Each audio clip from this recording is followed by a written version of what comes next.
네, 오늘 무한리필 맛집이라는 제목으로 말씀을 드립니다. 제가 나이가 들면서 바뀐 것이 하나가 있습니다. 그거는 바로 제가 젊을 때 좋아하던 그 뷔페 식당을 조금씩 멀리하기 시작했다라는 겁니다.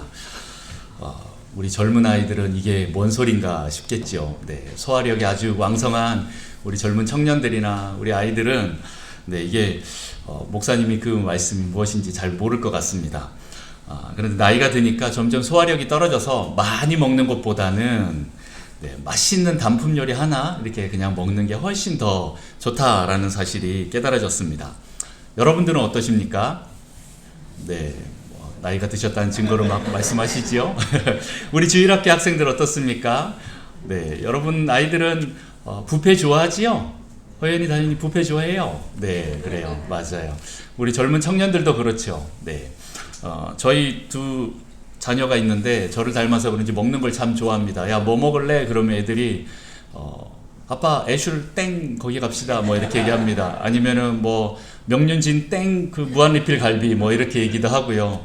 아니면 쿠땡 뭐 이런 무한리필 초밥집도 얘기도 하고 또 어떤 경우는 그 두땡 떡볶이 뭐 이런 것도 있고 피자 땡 뭐 무한리필집 이런 데도 이렇게 얘기를 합니다. 주로 이제 무한리필 집을 얘기를 합니다. 마음껏 주는 그런 뷔페나 무한리필 집을 얘기를 합니다. 왜 그렇습니까? 눈치 보지 않고 마음껏 자기가 먹고 싶은 거 배부르게 먹을 수 있기 때문에 그렇습니다. 아니, 배 터지게 먹을 수 있기 때문에 그렇습니다.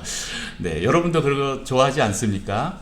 근데 이제 나이가 들면서 조금 이제 멀리 하게 되는데 원래 우리 인간들은 거기에 참 많이 끌리는 것 같습니다.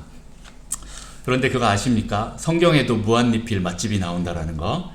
네. 오늘 또 좀 새로운 시각으로 바라보다 보면 네, 그런 맛집들을 발견하게 될 것입니다. 이름하여 무한리필 떡집 이렇게 말합니다. 떡집이라고 하니까 우리가 생각하는 방앗간 뭐 이런 거 생각하시죠. 성경에서는 실은 이 떡이라는 단어보다는 빵이라는 말이 더 적합하는데 성경이 이제 번역되면서 이 쌀을 주식으로 하는 이쪽 우리 동네로 넘어오니까 번역을 떡으로 이렇게 합니다. 근데 원래는 밀을 주로 재배해서 네, 그것으로 빵을 만들어 먹는 민족이 바로 이 성경이 쓰여진 그곳 동네입니다. 우리는 쌀을 주식으로 하지요. 그러니까 주식이 뭐냐, 밀이냐, 쌀이냐 이거에 따라서 떡집이냐, 빵집이냐 이렇게 표현합니다. 네, 이 빵. 히브리어로 레헴이라고 합니다. 레헴. 그리고 집을 뭐라고 합니까? 벳이라고 합니다. 벳. 집, 벳, 그 다음에 레헴, 빵 이렇게 합니다. 우리말로 표현하면 이제 떡집 이렇게 얘기하지만 원래는 이제 빵집이라고 표현해야 되죠. 그렇게 나와 있는 지명이 있습니다. 여러분 아시지요? 네, 벳, 레헴 합쳐서 네, 맞습니다. 역시 똑똑하십니다. 우리 북성실교회 똑똑합니다. 베들레헴이 바로 거기입니다. 그 베들레헴이 네, 그 떡집이라는 뜻입니다. 빵집이라는 뜻입니다. 오늘 또 성경에 나오는 그런 맛집들이 있는데 그 무한리필 떡집 이 베들레헴을 한번 좀 살펴보도록 하겠습니다. 첫 번째 떡집 맛집이 나옵니다. 첫 번째 무한리필 맛집입니다. 바로 창세기에 나오는 에덴 동산 맛집입니다. 엄밀히 말하면 떡집은 아닌데 우리 인간이 처음부터 뭘 먹었는지 그리고 얼마나 먹을 수 있는지 뭐 이런 것들을 좀 알아보려고 제가 꺼냈습니다. 주식이 무엇이었는지 이런 것들을 좀 보려고 에덴 동산부터 살펴보려고 합니다. 우리 창세기 1장 27절에서 31절 말씀을 같이 교독하겠습니다. 제가 먼저 읽습니다. 하나님이 자기 형상 곧 하나님의 형상대로 사람을 창조하시되 남자와 여자를 창조하시고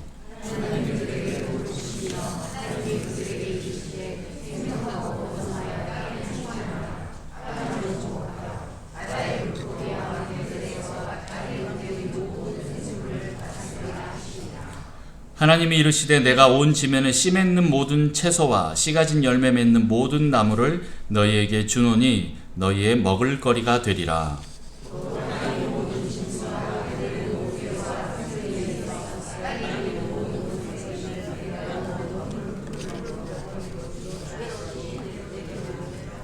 같이 있습니다. 하나님이 지으신 그 모든 것을 보시니 보시기에 심히 좋았더라.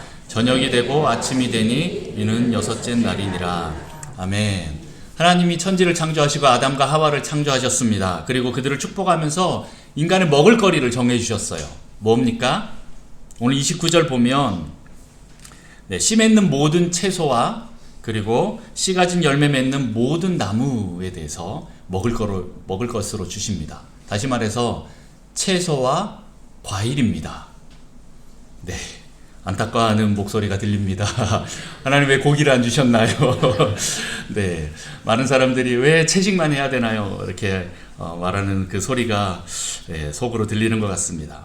실은 우리가 먹으려고 했던 그 짐승들도 실은 알고 보면 그 먹을거리가 채소였습니다. 풀을 하나님께서 또 그 먹을거리로 주셨고요, 양식으로 주셨고 그렇습니다. 처음 인간이 창조된 때는 채식하는 것이 하나님께서 우리에게 정상적인 식사 방법으로 주셨습니다.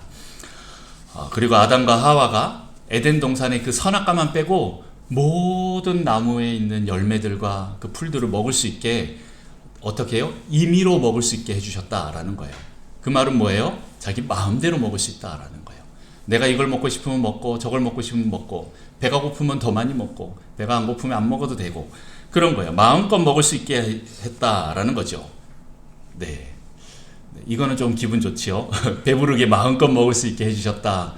뭐 어떤 분들은 뭐 풀을 아무리 마음껏 먹어봤자 얼마나 먹겠냐, 우리가 소냐, 뭐 이렇게 얘기할 수도 있는데, 네, 하나님께서는 우선은 우리에게 풍성하게 주셨습니다.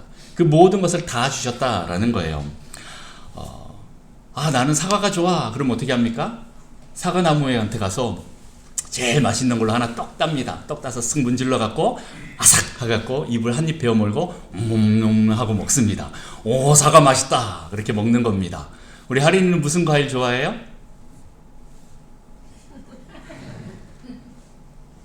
순간 얼었지. 딸기 좋아해요? 딸기? 우리 딸내미들은 다 딸기를 좋아하는 것 같아요. 애들 딸기 턱 따갖고 먹으면 맛있습니다. 바나나 좋아합니까? 그러면 우리 호연이 다현이 뭐 좋아해요? 뭐라고? 잘 안 들려. 일단 딸기요? 오케이, 딸기 좋아합니다. 바나나 좋아하면 어떻게 합니까? 바나나 나무 가서 바나나 따갖고 싹싹싹 이렇게 먹으면 됩니다. 그리고 배, 감, 뭐든지 다 먹고 싶은 대로 가서 다 먹으면 돼요. 자기 마음대로 하나님께서 먹을 수 있도록 그렇게 해놓습니다. 저는 귤을 좋아합니다. 귤, 우리 김혜순 권사님 제주도 분이셔서 귤을 아주 배 터지게 먹으셨을 텐데 우리는 이렇게 막 이렇게 까서 먹잖아요. 제주 사람들 어떻게 먹을까요? 네, 푹 해갖고 한 번에 떡 쪼갭니다. 그리고 한 번 더 쪼개서 4등분해서 한 입씩 딱 4번에 끝냅니다. 뭐 작은 거는 딱 2입에 딱 끝나고요. 귤을 하나씩 떼먹는 거 아닌가요? 뭐 제주 사람들은요 한 번에 다 먹습니다. 배 터지게 먹습니다. 그렇게 귤을 먹습니다. 많은 사람들이 자기가 좋아하는 거를 이렇게 마음껏 먹고 싶은데 우리가 이제 한계가 있잖아요. 네, 돈의 한계가 있고 여러 가지 한계가 있습니다. 그러나 에덴 동산은 그것이 없습니다. 아담과 하와가 마음껏 그 모든 열매와 채소를 마음껏 먹을 수 있었습니다. 원조 무한리필 맛집입니다. 네, 원조입니다. 하나님께서 원래 우리를 처음 창조하신 모습이 바로 이런 모습입니다. 하나님은 풍성하신 분이기 때문에 뷔페와 같이 모든 것을 다 풍성하게 차려주시고 네가 먹고 싶은 거 마음껏 먹어라. 다른 사람 눈치 볼 필요 없다. 네가 그걸 다 먹어도 또 채워질 것이다 라고 하나님께서 그렇게 만들어 놓으신 거예요. 그런데 어떤 사람들은 피자 가게처럼 피자는 원판에 딱 나와서 조각이 딱 나 있지 않습니까? 내가 하나 먹으면 어떻게 됩니까? 다른 사람이 못 먹어요. 네, 그런 피자의 그 세상을 이렇게 생각할 수 있는데 하나님은 그런 분이 아니에요. 뷔페와 같은 분이세요. 피자 가게와 같은 그게 아니라 뷔페 식당과 같이 어느 누구나 마음껏 풍성하게 먹어도 모자라지 않는 그런 뷔페 식당 같은 그런 삶으로 하나님께서 우리를 창조하셨습니다. 할렐루야. 네, 그런데 인간이 타락함으로 어떻게 됩니까? 무한하신 하나님을 떠나면서 유한한 것으로 그 유한한 자원으로 살려고 하다 보니까 네, 그때부터 부족해서 다른 사람 것을 뺏기 시작합니다. 거기서 폭력과 살인이 시작이 되고 전쟁이 시작이 됩니다. 무한리필 메뉴에서 유한리필 메뉴로 바뀌어버리는 거예요. 한계가 생겨버립니다. 다른 사람의 것을 빼앗아야 먹고 살 수 있게 되어버린 것이다 라는 거죠. 이게 세상의 법칙이 되었습니다. 다른 사람의 것을 착취하여야 내가 살 수 있게 되었다라는 거죠. 성경에 보면 이런 대표적인 예가 있습니다. 이스라엘 백성들을 애굽이라는 나라에 보냈는데 그 애굽 사람들이 이스라엘 사람들을 노예로 만들어 버립니다. 노예가 바로 그런 대표적인 거죠. 노예로 만들었다라는 것은 그 사람을 착취하려고 하는 거예요. 네, 그 사람들을 이용해서 내 배를 배불리게 하기 위해서 그렇게 했다라는 겁니다. 이스라엘 사람들이 그렇게 애굽 사람들에게 지배당하고 노예로 착취당하면서 애굽 사람들만 잘 먹고 잘 살고 이스라엘 사람들은 어떻게 됩니까? 착취당해서 정말 궁핍한 삶을 삽니다. 노예와 같은 삶을, 진짜 노예 같은 삶을, 노예를 삽니다. 그러니 이스라엘 사람들 얼마나 억울하고 힘들겠습니까? 그런데 거기서 짜잔하고 모세가 나타납니다. 모세가 나타나서 그 이스라엘 백성들을 애굽에서 데리고 나오는 출애굽하는 그런 일들이 일어납니다. 그리고 가나안 땅으로 가기 전에 광야에서 40년 동안 하나님께서 그들을 훈련시킵니다. 어떤 훈련을 받았을까요? 유한한 자원으로 살던 그 노예의 삶에서 이제 무한하신 하나님에 대해서 배우기 시작합니다. 풍성하신 그 하나님, 그들은 계속 빼앗기기만 했던 그 삶에서 이제 하나님께서 공급해 주시는 그 무한하신 하나님을 맛보기 시작합니다. 나일강이 아니라 이른 비와 늦은 비로 사는 그런 삶을 사는 거죠. 여기서 두 번째 무한리필 맛집이 시작됩니다. 뭡니까? 네, 두 번째 뭐라고 나와 있죠? 네, 광야 만나 떡집입니다. 두 번째 무한리필 맛집, 광야 만나 떡집입니다. 광야에서는 농사를 지을 수가 없습니다. 지금 이스라엘 백성들이 또 이동을 하고 있는 중에 언제 땅을 갈고 언제 씨를 뿌리고 언제 또 그 열매를 맺어서 그것을 걷어서 양식으로 먹겠습니까? 네, 그렇게 할 수가 없는 상황이죠. 그리고 먹을 거리를 갖고 가도 얼마나 가겠습니까?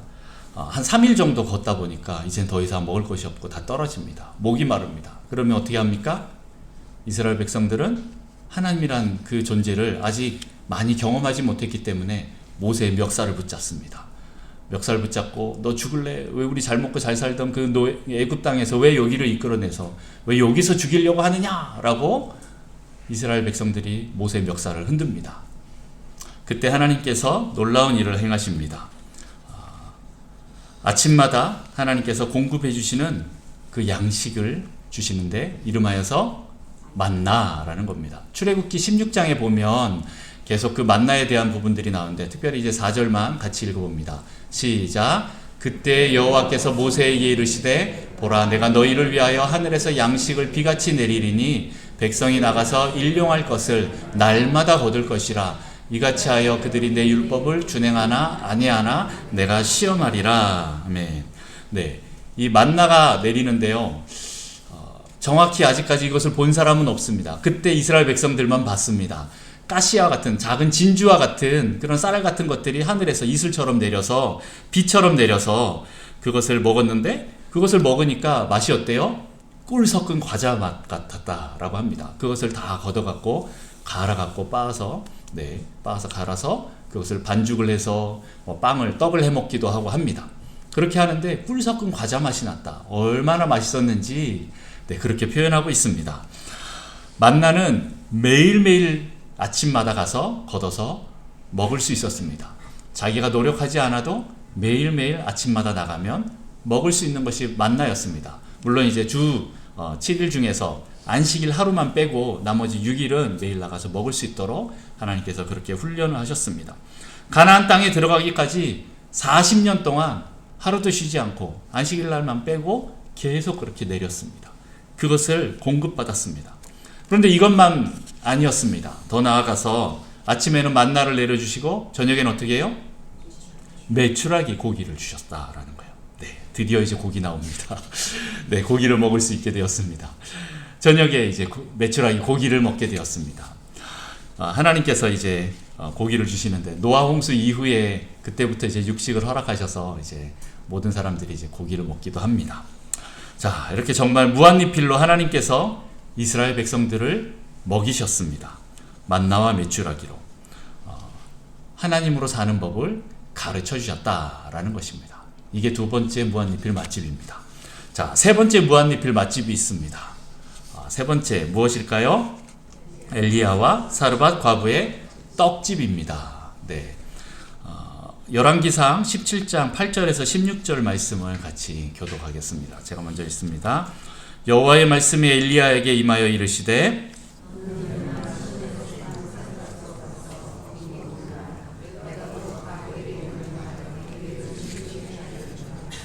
그가 일어나 사르밧으로 가서 성문에 이를 때에 한 과부가 그곳에서 나뭇가지를 줍는지라. 이에 불러 이르되 청하건대 그릇에 물을 조금 가져다가 내가 마시게 하라.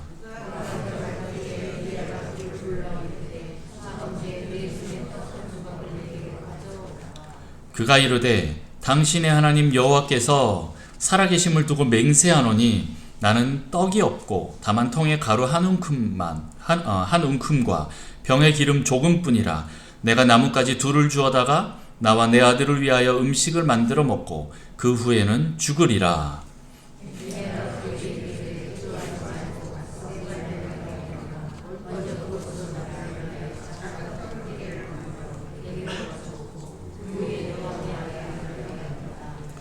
이스라엘의 하나님 여호와의 말씀이 나 여호와가 비를 지면에 내리는 날까지 그 통에 가루가 떨어지지 아니하고 그 병에 기름이 없어지지 아니하리라 하셨느니라.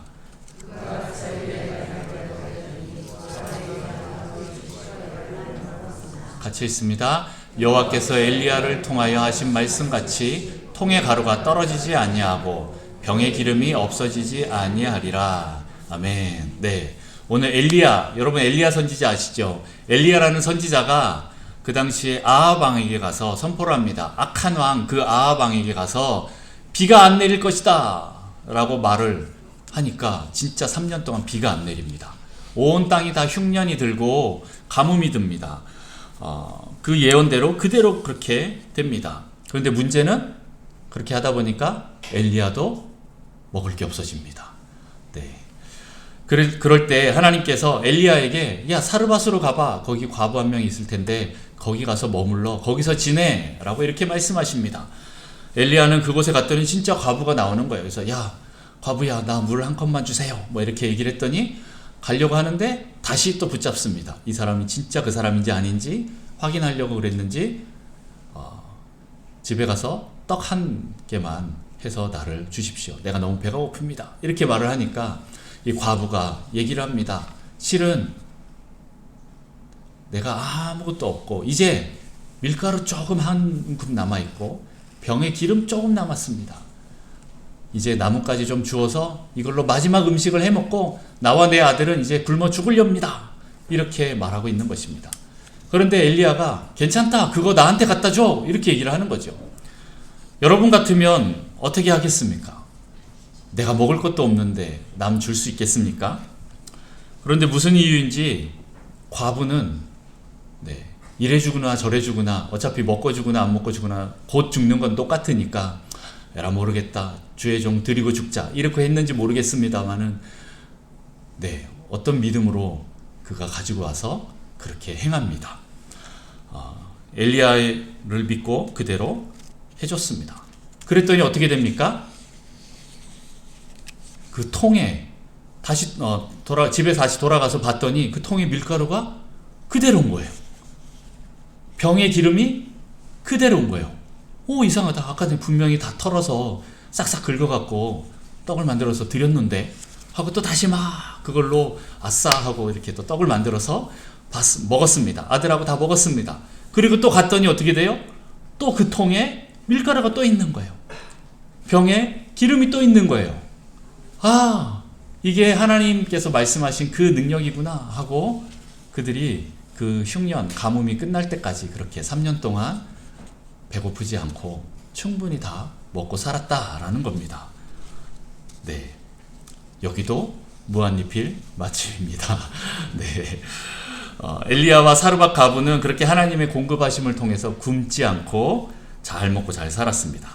자, 네 번째 또 무한리필 맛집이 있습니다. 누구일까요?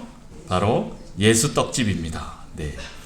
베들레헴 출신 예수님께서 떡집을 차렸다라고 생각할 수도 있는데 한번 봅시다. 예수님이 무리들을 가르치시고 또 병을 고치고 또 사람들을 잔뜩 모아서 그 사람들에게 놀라운 일들을 많이 행했습니다. 근데 이 사람들이 집에 가야 되는데 집에 가지 않고 너무 좋아서 계속 예수님 앞에 있는 거예요. 그러다 보니까 이제 나무를 저물어 가고 이제 집에 가야 되는데 집은 안 가고 사람들은 또 배는 고프고 그런 상황인 겁니다. 그때 예수님이 그 모습을 보고 불쌍히 여겨서 그 유명한 오병이어 기적을 일으킵니다. 마태복음 14장 19절에서 21절 말씀 교독합니다. 제가 먼저 읽습니다. 무리를 명하여 잔디 위에 앉히시고 떡 5개와 물고기 2마리를 가지사 하늘을 우러 축사하시고 떡을 떼어 제자들에게 주심에 제자들이 무리에게 주니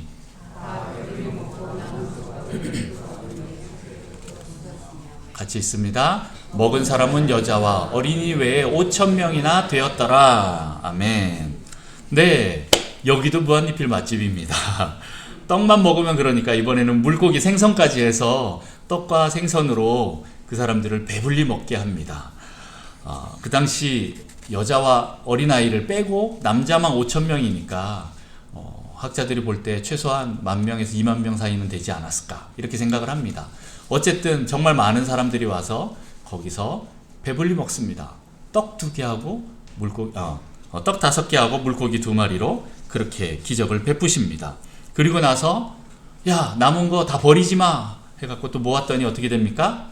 12바구니나 거두게 됩니다. 이것을 한 번만 행했을까요? 또 좀 있다가 보면 칠병이어의 기적도 행합니다. 거기는 이방인들 있는 곳인데 거기 가서도 그렇게 하는데 거기서는 어떻게 됩니까? 7광줄이나 남습니다. 예수님께서 그 사람들에게 이런 기적을 베풀 때 얼마나 그 사람들이 환호성을 질렀겠습니까? 얼마나 감사함으로 그렇게 그들의 먹을 것을 먹으면서 하나님을 찬양했겠습니까? 놀라운 일입니다. 또 유사 자매품으로 또 하나 더 있습니다. 무엇이 있습니까?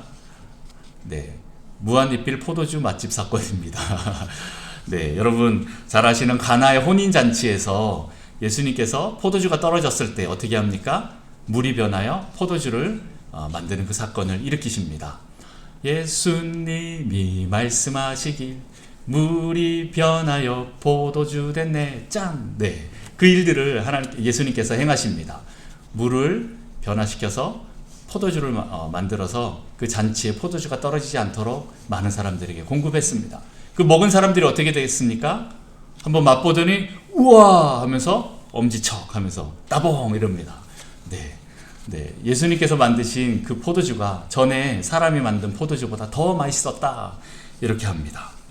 예수님께서 여기서도 풍성하게 먹이시는 사건들을 일으킵니다. 이런 오병이어나 칠병이어 아니면은 또 이런 포도주 사건 이런 것들을 통하여서 가나의 혼인잔치 사건들을 통하여서 예수님께서 얼마나 우리 인간들에게 우리 사람들에게 풍성하게 공급하시는지 보게 됩니다. 자, 이렇게 성경에는 정말 많은 무한리필 맛집들이 있습니다.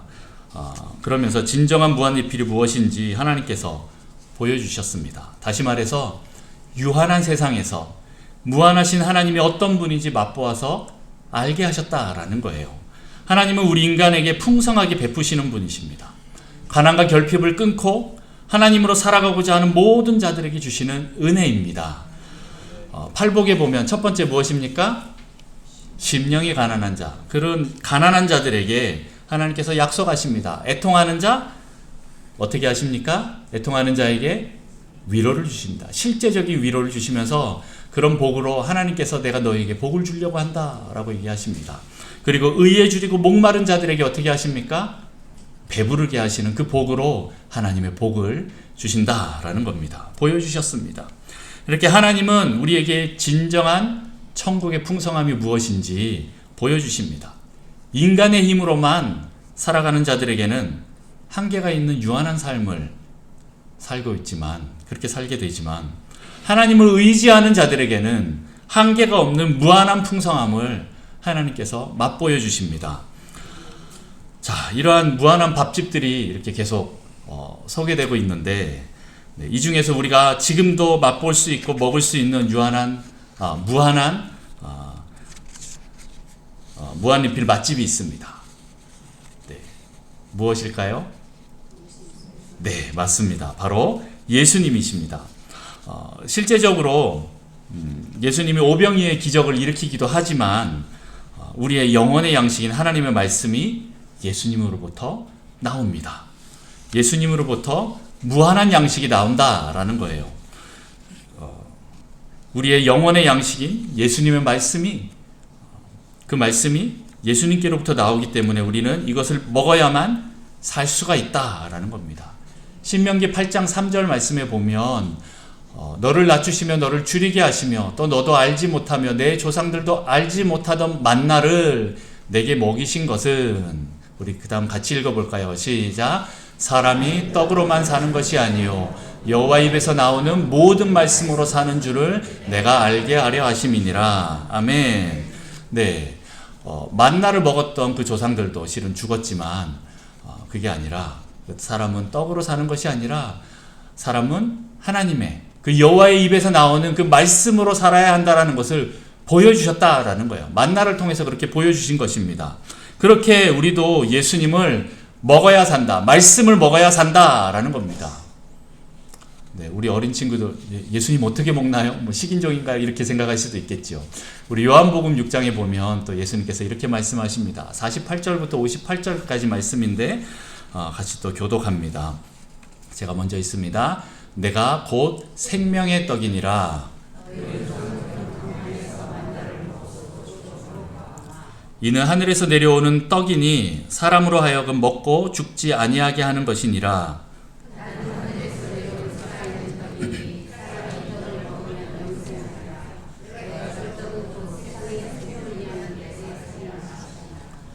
그러므로 유대인들이 서로 다투어 이르되 이 사람이 어찌 능히 자기 살을 우리에게 주어 먹게 하겠느냐.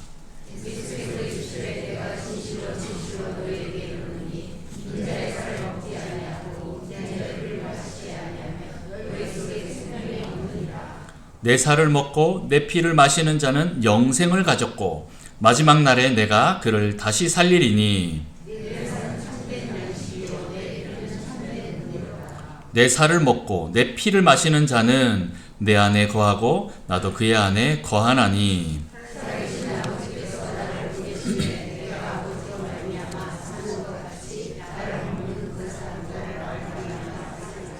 같이 있습니다. 이것은 하늘에서 내려온 떡이니 조상들이 먹고도 죽은 그것과 같지 아니하여 이 떡을 먹는 자는 영원히 살리라. 아멘. 예수님께서 자기 자신을 먹으라고 하십니다. 내 살과 피를 마셔라, 먹어라 라고 이렇게 말씀하고 계십니다. 예수님 어떻게 먹습니까? 네, 예수님은 말씀이십니다. 말씀이신 그 예수님을 우리는 매일 만나고 교제해야 됩니다. 그래서 우리의 양식으로, 우리 영의 양식으로 계속 채워야 한다라는 거죠. 이렇게 우리는 예수님을 먹어야 우리는 삽니다. 우리는 한 끼 잘 먹어도 하루가 지나면 곧 배가 고파서 또 먹어야 됩니다. 네, 저희 아들 등치를 보셨죠? 점심에 뷔페를 갔다 와도 저녁 되면 엄마 뭐 먹을 거 없어? 또 그럽니다. 우리 인간은 아무리 그래봤자 하루가 지나면 다시 배가 고파집니다.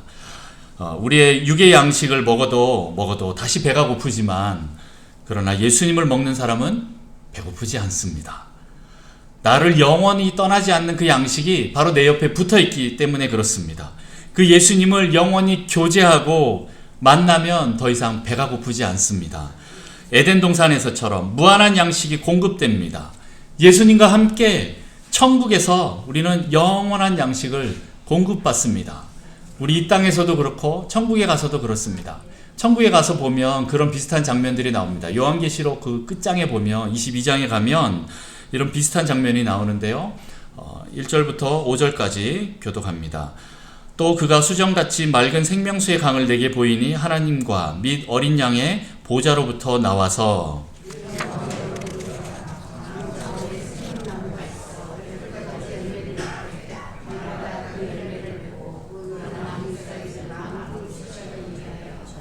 다시 저주가 없으며 하나님과 그 어린 양의 보좌가 그 가운데 있으리니 그의 종들이 그를 섬기며.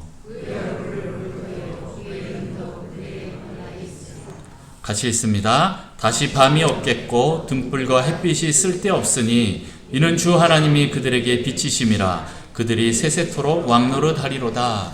아멘. 네, 지금 우리가 천국에 갔을 때 모습을 잠깐 또 보여주는데 언제 모습과 좀 비슷합니까? 네, 창세기 2장에 보면 에덴 동산이 나옵니다. 그 에덴 동산과 비슷한 모습이 오늘 마지막 성경 끝에 있는 계시록 22장에 또 반복적으로 나옵니다. 그 에덴 동산에서도 동산을 중심으로 거기서 물이 흘러나와서 네 개의 강으로 흘러갑니다. 유프라테스, 티그리스 뭐 이런 강들이 있는데 그런 강들이 에덴 동산으로부터 출발됩니다. 그런데 오늘 하나님의 동산에는 어떤 일이 있습니까? 그 하나님의 보좌로부터 그 강이 흘러나옵니다. 그 강이 길 가운데로 흐르는데 그 강 좌우에는 어떤 일이 있습니까? 어떻게 되어 있습니까? 생명나무가 있습니다. 에덴 동산에도 생명나무가 있었는데 오늘 천국에 가면 거기도 생명나무가 있습니다. 생명나무는 12가지 열매를 맺는데 어떻게 합니까? 네, 달마다 맺어요. 매달 내가 오늘 맛있는 열매 하나 땄는데 또 그 다음 달 가보면 또 다른 열매가 맺혀져 있는 거예요.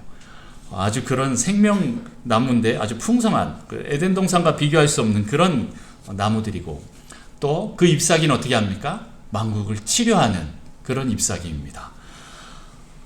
이 생명나무가 천국에도 있고 그 잎사귀도 있습니다. 더 나아가서는 깜깜한 밤도 없다라고 합니다. 왜 밤이 없습니까? 네, 하나님이 그들을 비추신다라는 거예요. 태양이 더 이상 필요가 없다라는 겁니다. 왜 그렇습니까? 하나님이 빛이시니까. 하나님 자체가 빛이시기 때문에 하나님이 계시니까 더 이상 어둠이 없다라는 거예요. 그래서 등불이나 랜턴, 후레쉬 이런 게 전혀 필요가 없어요. 이런 조명이 필요가 없어요. 하나님이 어디든 계시고 하나님 계신 그곳에는 빛이 있기 때문에 그렇습니다. 얼마나 좋습니까? 이렇듯 예수님과 영원한 그 삶으로 들어가면 거기서 우리는 무한한 삶을 누리게 됩니다. 유한한 세상에서 살던 우리가 그곳에 가면 무한한 삶을 누리게 됩니다. 그런데 그것을 지금 이 땅에서부터 하나님께서 할 수 있도록 주셨어요. 이게 바로 뭡니까? 예수님이시죠. 하나님의 말씀, 영의 양식 그 예수님을 내 옆에 두셔서 내 육체는 밥을 안 먹으면 배가 고프지만 내 영의 양식은 우리는 매일매일 먹어야 되는데 그걸 먹지 않아도 내 영혼이 배고파서 메말라 지금 죽고 있는데도 나는 괜찮아 하고 더 허한 그것을 채우려고 육신의 밥을 더 많이 먹는 사람들이 있지 않습니까? 오늘 예수님께서 옆에 계십니다. 여러분의 내면을, 여러분의 마음을, 여러분의 영혼을 완전히 채우실 분이 바로 옆에 계신데 왜 자꾸 다른 것을 찾습니까? 예수님과 영원히 같이 살기 때문에 천국에서는 배고플 일도 어두울 일도 또 눈물을 흘릴 일도 없습니다. 예수님과 교제하고 그 말씀을 먹기 때문에 배고프지 않습니다. 영원한 양식이신 그 예수님을 알므로 영생을 누릴 수 있다라는 거예요. 요한복음 17장 보면 3절에 보면 영생은 곧 유일하신 참 하나님과 그가 보내신 자 예수 그리스도를 아는 것이다 라고 이렇게 말하고 있습니다. 앞에는 영생을 예수님 먹어야 영생하지만 여기서는 예수님을 알아야 영생한다 라고 얘기를 하고 있습니다. 예수님을 먹는다라는 표현을 안다라는 표현으로 바꿨을 뿐입니다. 말씀이신 예수님을 먹는 것은 곧 경험하여 아는 것이고 또 예수님과 동행하면서 교제한다라는 것입니다. 그렇게 할 때 우리는 영생에 이르게 된다라고 오늘 말씀하고 있습니다. 여러분 옆에는 예수님이 계십니다. 네, 날마다 그분과 교제하시고 그분의 말씀을 먹으십시오. 네. 여러분 명절에는 잔치상 잔뜩 차려놓고 배부르게 많이 드셨지요. 그렇게 먹는 즐거움이 있습니다. 그런데 우리의 육신도 음식을 많이 먹으면 배부르고 이렇게 즐겁게 되는 것처럼 우리의 영혼도 영의 양식을 먹어야 합니다. 바로 예수님, 그분과 그분의 말씀, 그것을 먹어야 합니다. 그렇게 무한리필 생명을 공급하시는 그 예수님을 먹음으로써 우리 모두 영생하기를 축복합니다. 예수님을 먹어 건강하고 즐거움이 넘치는 성도들과 우리 명절 되시기를 축복합니다. 기도하겠습니다. 하나님 아버지 감사합니다. 저희에게 풍성함을 허락하시는 주님을 찬양합니다. 이 세상은 유한한 재정과 또 음식으로 인해서 우리가 항상 배가 고프고 한계에 이르지만 하나님은 무한하신 분이십니다. 먹어도 끝이 없는 영원한 양식이신 예수 그리스도를 찬양합니다. 하나님, 그 예수님과 함께 교제하고 그분의 말씀을 듣고 내 영혼의 양식으로 채우면서 우리가 하루하루를 살기를 원합니다. 하나님, 예수님을 떠나지 않게 하시고 우리가 예수님 손 붙잡고 주님 다시 부르시는 그날까지 우리 끝까지 동행할 수 있도록 주님 저희를 도와주시옵소서. 그렇게 주님과 동행하며 항상 풍성한 삶으로 또 다른 많은 사람들에게 나눠줄 수 있는 하나님 풍성한 우리 북성실교회 성도 되시도록 주님 축복하여 주옵소서. 감사드립니다. 예수님의 이름으로 기도합니다. 아멘.